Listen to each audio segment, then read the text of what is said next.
How are you today? So good to be here with you today. I'm delighted and honored. Well, I am so glad to have you visiting Arlington. A visit to Arlington is always very special. Well, we just enjoy having you, and it's been such a pleasure knowing your husband. Thank you, ma'am. As you may or may not know, when I was in Washington, my husband was Secretary of War under President Pierce. At that point, it was indeed my honor to host several things for the First Lady, including some visits to Arlington. I think we are going to ask all of our models to come right up here and stand in front of us so we can get a couple of photos, please. We have one of those newfangled contraptions, and I believe Mr. Seals is going to operate that newfangled contraption for us. It's sometimes called an image catcher, I believe. Is that correct? That's what I hear. I see. He has an image catcher. You only take about 2 steps to the left, please.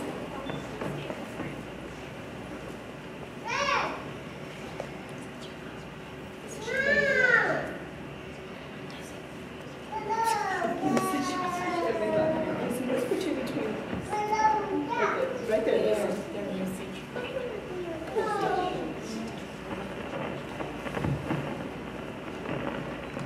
Everybody ready? 1, 2, 3. Wait. See, one more just in case. 1, 2, 3. Yeah, one more. I want to get in this with the, if you don't mind, please. 1, 2, 3. One more. 1, 2, 3.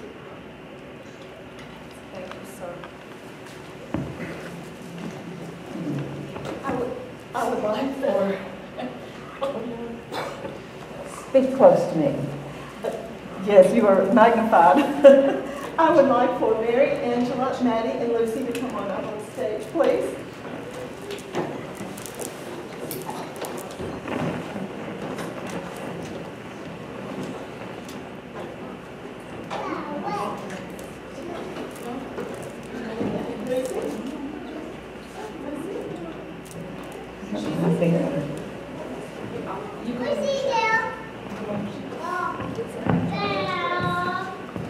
It is certainly my honor today to bring with me to Arlington my daughters, Mary, Angela, and my granddaughters, Madeline and Lucy. Today, we have several different looks, as some of these modern people say. Mary has on a silk skirt and shawl that a lady might wear if she were shopping one morning. And Angela has on a Photoshoot plaid with a straw jacket, and she might wear that in the afternoon if she was going out to visit. It's not a tea bodice, but she could wear that if she were invited, as she is, to Arlington for tea. And she has on a cap that was used in High Noon. That is the pattern that is from an 1860 pattern that they used in the movie High Noon. Thank you. Maddie has on a dress, a cotton print with a pinafore. And young ladies Maddie's age and Lucy's age would often wear dresses that did not go all the way to the floor. You can see their pantalettes and you can see the petticoats below them. That was so that a young lady, a child, could run and play and could maybe have a little more freedom. If they were out playing, they would not have on a hook. Maybe if they were going to a tea or something very special for young ladies, they might wear a hook. Mary Todd Lincoln's grandmother and step-grandmother often had strawberry tea parties for the girls around her, for her granddaughters and their friends. And they might wear something very special to that. Maddie has on a bonnet that was made by Sylvia. And a lovely bonnet for a lovely young lady, and certainly an older lady. Maddie has on a pinafore over that. You can wear it with or without the pinafore. Thank you. Maddie. Lucy has on a cotton day dress, a flower print, with a little sunbonnet that she might wear if she were out in the sun and she didn't want to get the sun in her face or in her eyes. She also has on a pair of pantalettes, as does Maddie. And pantalettes have ruffles and ribbons and, of course, all the pretty things that little girls would like to wear. Lucy is a lovely young lady who's hiding on the stage right now. It is indeed our honor, Mrs. Lee, to be your guest at our Thank you so much. And we certainly do. Thank you for inviting all of us. Thank you, ladies, for dropping by today.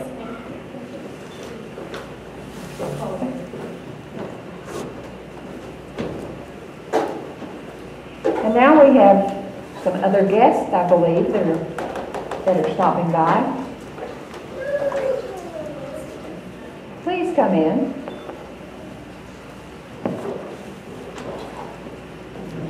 Join us, ladies. I will move so we can get you to sit.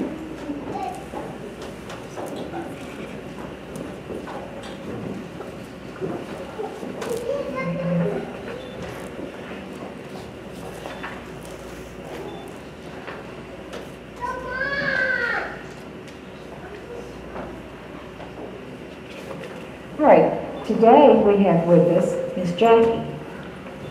First of all, would you step forward, Miss Jackie? She's wearing a beautiful lace shawl with kid gloves. I'll start with her accessories first. And would you like to open this? One of the things I might mention about Miss Jackie is you notice that her hairstyle's a little different from the rest of us. The front of her hair is called a fringe. This is a fringe around the edges of her hair. Quite common and a beautiful way to dress. I would also like to add that the lace does hang over the back of her neck, which was certainly proper for a lady of our day. It was often improper if you let too much skin show. Well, you didn't want the sun to touch the back of your, to touch any of your skin, did you? We do not have the skin protections that some people have today, I understand. Well, also Miss Jackie is wearing a cameo brooch. Very beautiful. She's wearing a cotton dress, suitable for day wear, suitable for morning wear. Her sleeves are, of course, gathered at the cuff, buttoned down the front, and her skirt is pleated. We probably have, is that a 5? Her skirt would be probably 5 yards, and it's, of course, a one piece. And with it, she's wearing a leather belt. The insignia on the front, can you tell us anything about the insignia? This is for the state of Tennessee, for the volunteer state. And she's also wearing a cockade. What can you tell us about the cockade? Well, Miss Deborah made it, and I'm going to let her describe it. Just describe it. A cockade is in memory of or in recognition of one particular state or one particular group that fought for the Confederacy in this instance because it has the red, white, and blues. And let's remember to stand very straight and keep my If I keep voice away from the on, mic. it helps too. Okay, all right. But do you have anything to add about your outfit? She is wearing a clip with her reticule With and my band. And this is an antique watch that came from my husband's family that I added, and it's the antique camera. Very good. Thank you so much. And next is Miss Rhonda. Rhonda, would you like to tell about your dress? Well, this is a silk satin ball gown with an overlay of Victorian lace. Brocade with Victorian lace with a Victorian black cat that I have on today. Standing closer. Okay. All right, would you like to turn around and show your hat and how it comes to, and also you notice that her dress has laces behind. The laces accommodate for different sizes. She might lose some weight as this war goes on, and she can always adjust the size of her dress. The flocking is very pretty on the hand too. It is very beautiful. Very pretty pattern. The black design is a flocking design, and that's a sort of a velvet that is stamped into the satin. What can you tell us about your brooch? Well, I actually found this brooch and bought it at a very reasonable price. And I thought it was very Victorian to add to this dress. So that's the reason why I wore it on this particular dress. My pins, my ribbon and medals represents the prisoner of war Confederates. But about the brooch, I just actually I bought it to add to the dress. Thank you so much. It's lovely. Would you like, do you think some more guests are dropping by? Ladies, if you would, we have appreciated your being here so much today. Thank you. And I hope you'll come back by Arlington. I believe we do have 2 more dresses. Wonderful. Please join us. Would you sit and join us for tea for just a moment? And today we're talking about fashion. And I'm so glad to have you ladies drop by Arlington. It's nice to meet you. Well, thank you so much.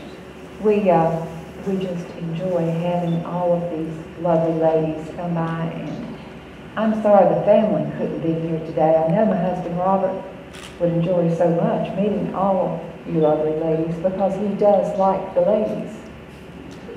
And the ladies like him too. The ladies do like him. He's a charming gentleman, always impeccable manners. Very, and the highest moral standards of any man I ever knew. It must be that West Point training. It was, you know, he graduated West Point without a demerit. And that is quite an accomplishment. I understand that had never been done until maybe in some recent, more modern times. And I believe that young man was very close. That's true. Well, that's where he got the nickname, the Marble Man, because he was such a moral, upstanding man. And he was all his life. Absolutely. There were never any ugly rumors about Mr. Lee. Well, you have a lot to be proud of with your husband, too. Jefferson Davis was... He too is a graduate of West Point. He attended Transylvania University in Lexington, Kentucky, and just accidentally got in because he could speak Greek and Latin. And they said, well, his math scores were not very good. He said, well, since you can speak Greek and Latin, we will let you in. When his father and his older brother secured an appointment to West Point through John C. Calhoun, again, his math scores were not as good as maybe they would like. And he told them he could speak Greek and Latin. So they let him in West Point. That probably was not the only reason, but that was a major reason. He had learned Greek and Latin when he went back to Kentucky to grammar school. He was at a Catholic private boys' boarding school. And he learned Greek and Latin at 7 or 8 years old and carried that with him and helped him all through his life. So certainly I am very proud of Mr. Davis. You know, education has been such an important part of all of our lives. I was educated at home. I was taught there at Arlington. I believe you attended. Yes. School. I attended Madame Perlaud's boarding school in Philadelphia, and along with several young ladies from Natchez, I could speak French fluently, as did Mary Todd Lincoln. And unfortunately, we were both So did I. criticized. Yes, and we were highly criticized because some people did not understand the fact that we could speak another language and could talk to other people in that language. And they thought we were telling secrets or giving away the secrets of the Confederacy in later years. You ladies, do you have anything to add to that, Ms. Lisa? Well, I am Mrs. Sarah Cassandra Hines, and my 7 younger brothers are serving in the Confederacy right now. We would like to thank General Lee for taking such good care of them. Oh, well, that is wonderful. Thank you. My husband and I own a store in Bainbridge, Tennessee, and the Louisiana Cavalry came through, and we supplied them with some flour and bacon, and we're very proud to do that. Wonderful. And I, too, am a graduate of the Knoxville Women's Girls School in Knoxville, Finishing School. We were very fortunate to have those schools that we could attend and the private tutors that we had this year. Well, since I was an only child, I stayed there at Arlington, and I did have tutors. But how about you? I'm Eliza Dixon, and I'm from Middle Tennessee. I also have 7 younger brothers who are serving in the Confederacy. Of course, they were in the Army of Tennessee. Ladies and gentlemen, there will be a Civil War and period fashion show in the stage area over there. If you want to go by and see, they're going to start that just a little bit, and that's an interesting stop if you haven't been there before. You often hear of voices from heaven. I think we just heard one. I'm not sure it was from heaven. Well, a voice from someplace. But My please brother continue. served the Confederacy. One brother had previously moved to Texas, and so he was in the Texas infantry. I had 4 brothers in the Tennessee infantry, and one in the Alabama cavalry, who joined the cavalry as they came through Middle Tennessee. My next to the youngest brother died in a place called Huntersville, and it was in Virginia.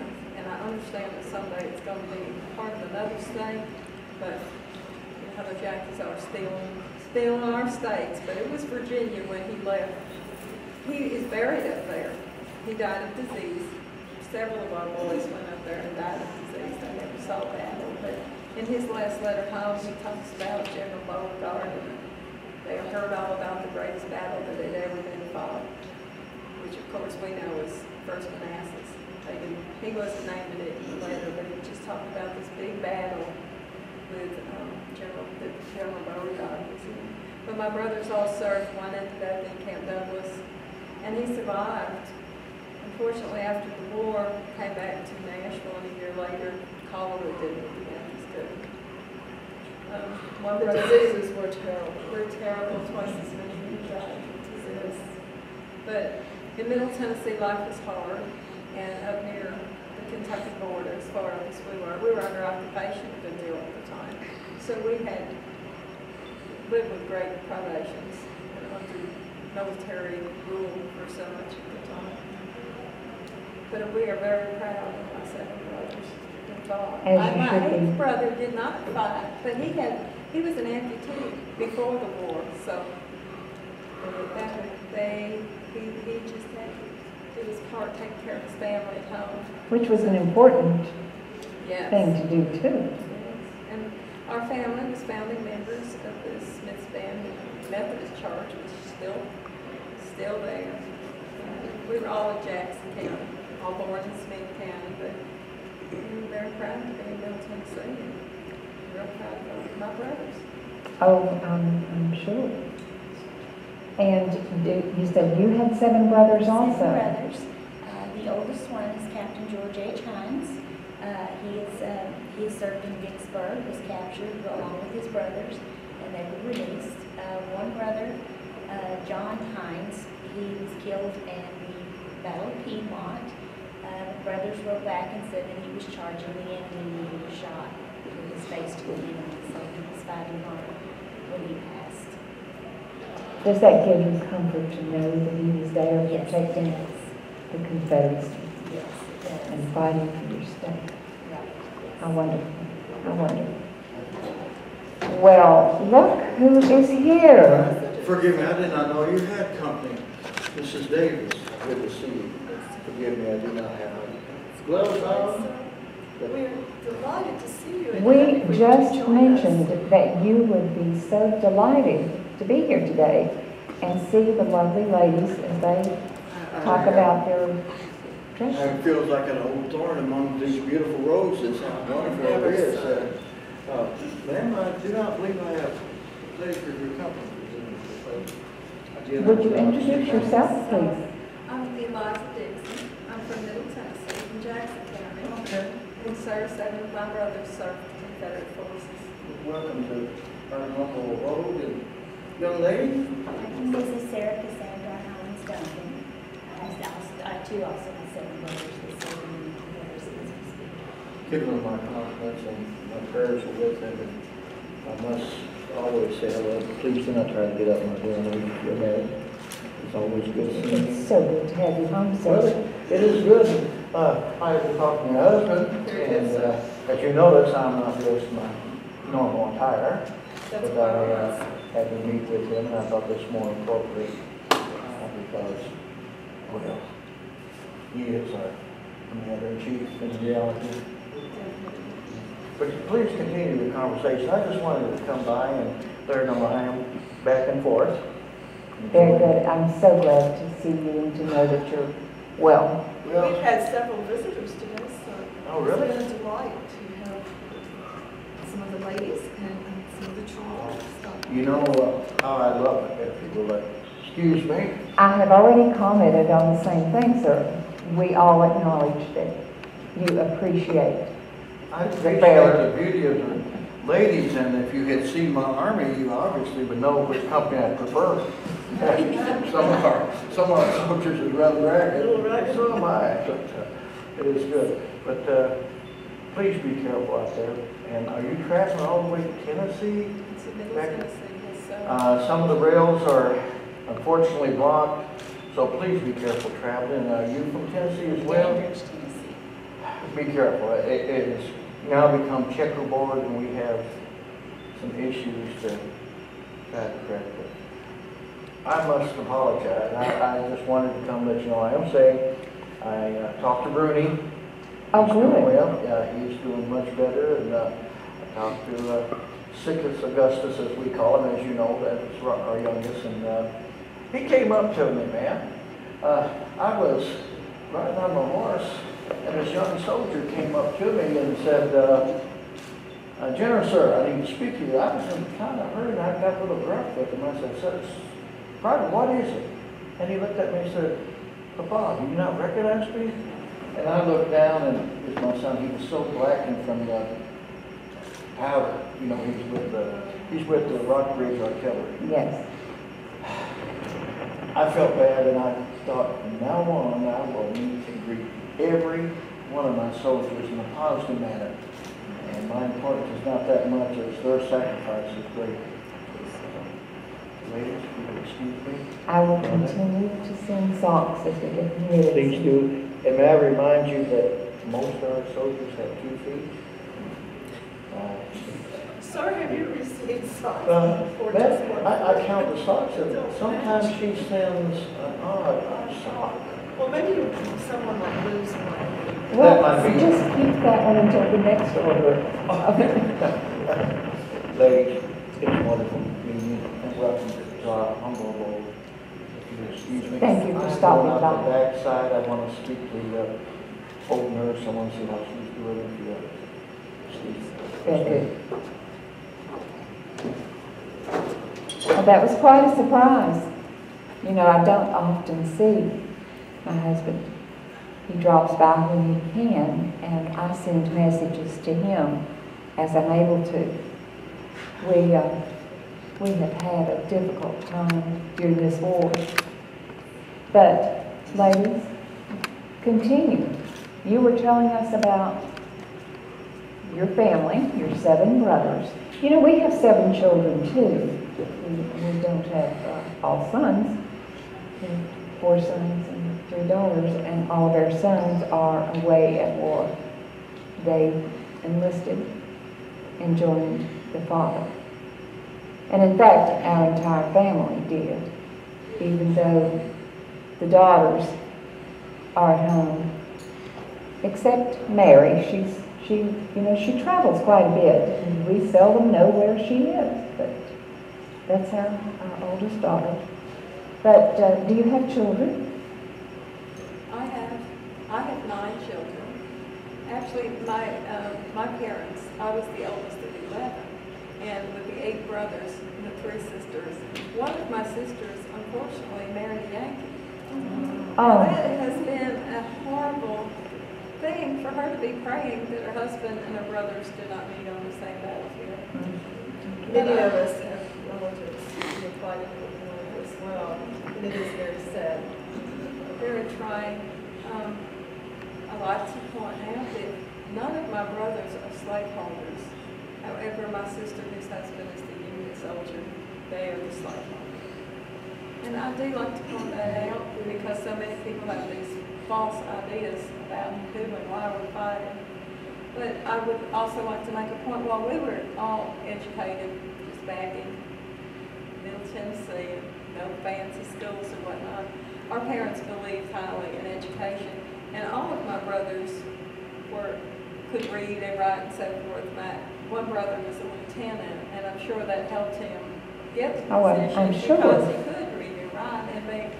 And while we didn't have the schooling that y'all had, every one of us were able to read and write. Wonderful. It's commendable that your parents educated your daughters as well.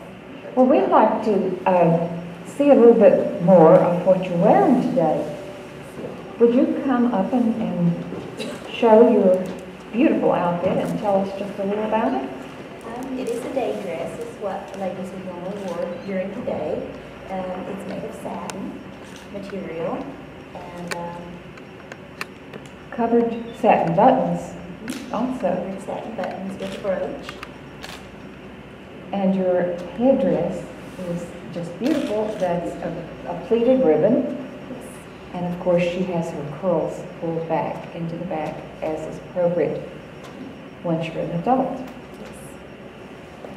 Would you like to turn and let everyone see the trim? And beautiful. Ms. Davis, what do you think about the sleeves? I think it's lovely. The garter sleeves with the undersleeves are certainly most appropriate. However, during the summer when it's 90 to 100 degrees, it's certainly proper to take the undersleeves off as well. Both of you ladies have undersleeves on, and I'm the one today without any I have undersleeves. undersleeves. It is lovely. Thank you so much.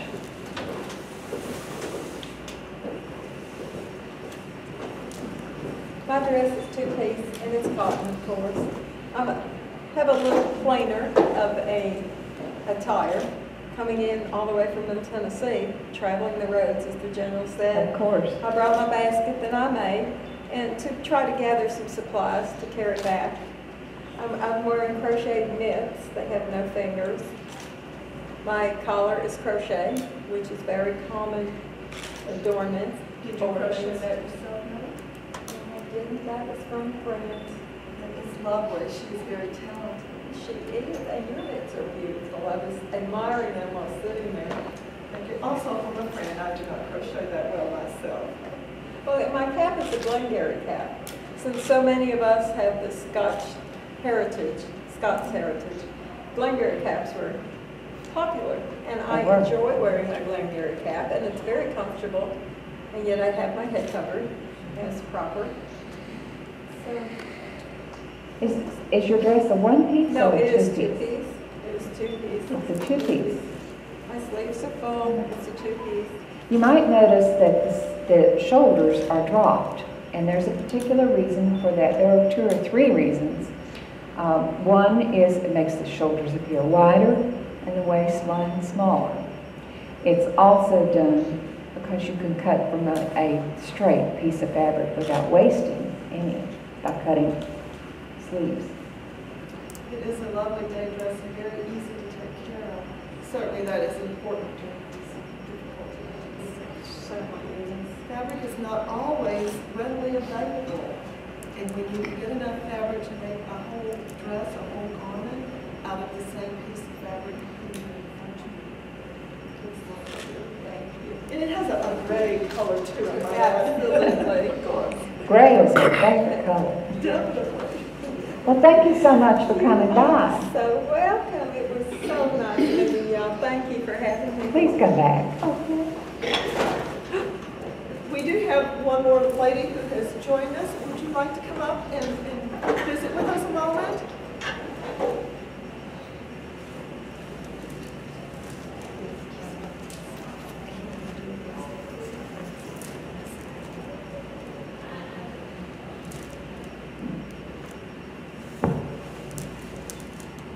Ladies, thank you so much. I really didn't plan to come visit today. I just happened by. We are delighted to have you with us. Thank you. Welcome to I'm Arlington. Davis, and you know Mrs.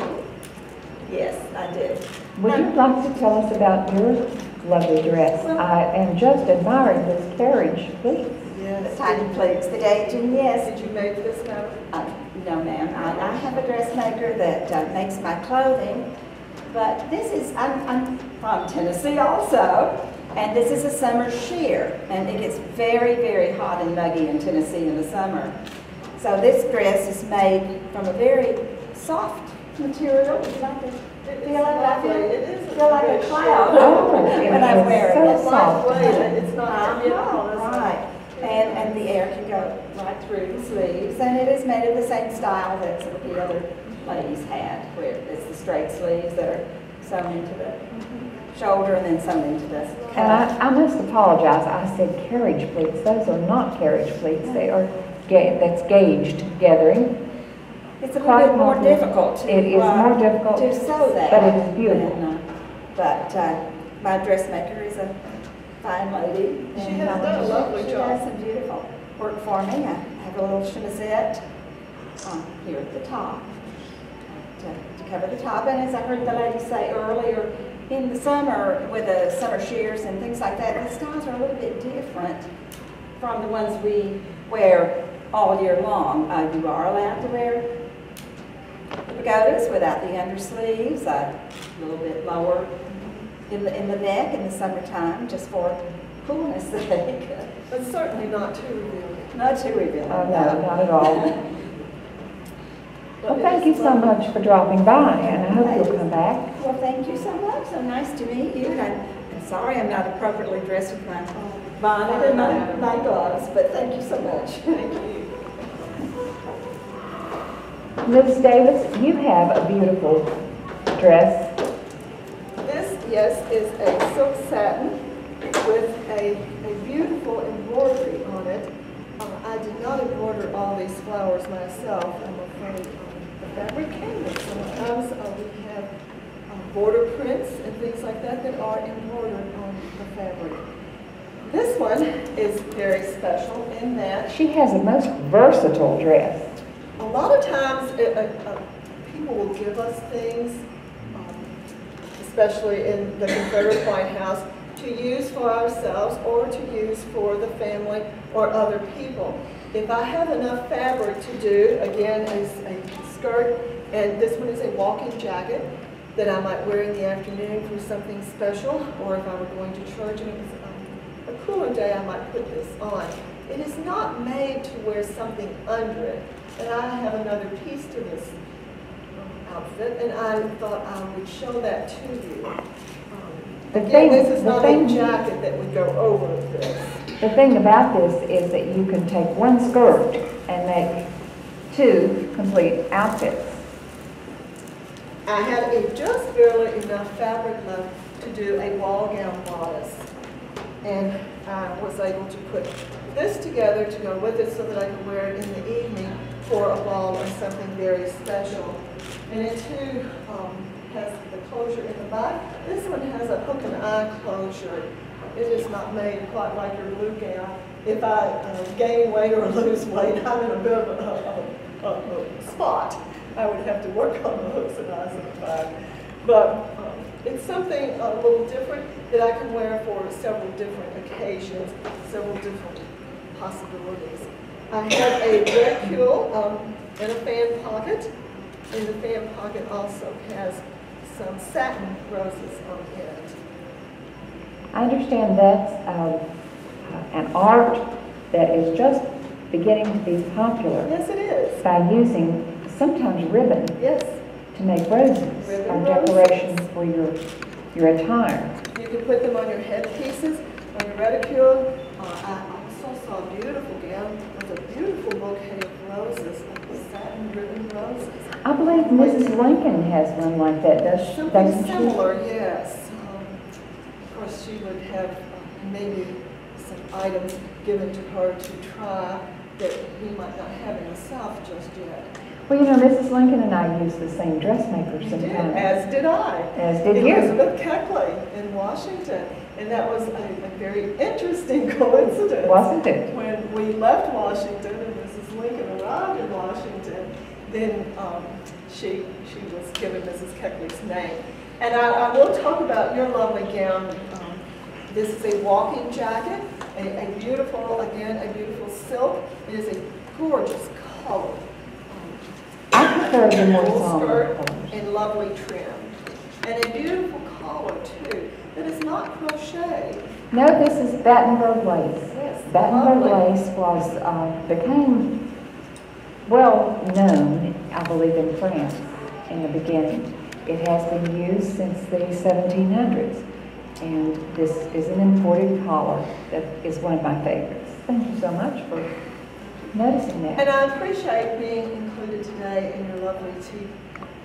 It's certainly always a pleasure to come to Arlington Oh, thank and you so visit much. with you, your family, your husband, and all the ladies that you know who are here in Washington. Well, it's such a pleasure to have you. We're honored to have you at Arlington. Thank you so much. We thank all of you for participating with us, and we do thank Darlene for giving us the opportunity to do a fashion show that's a little bit different.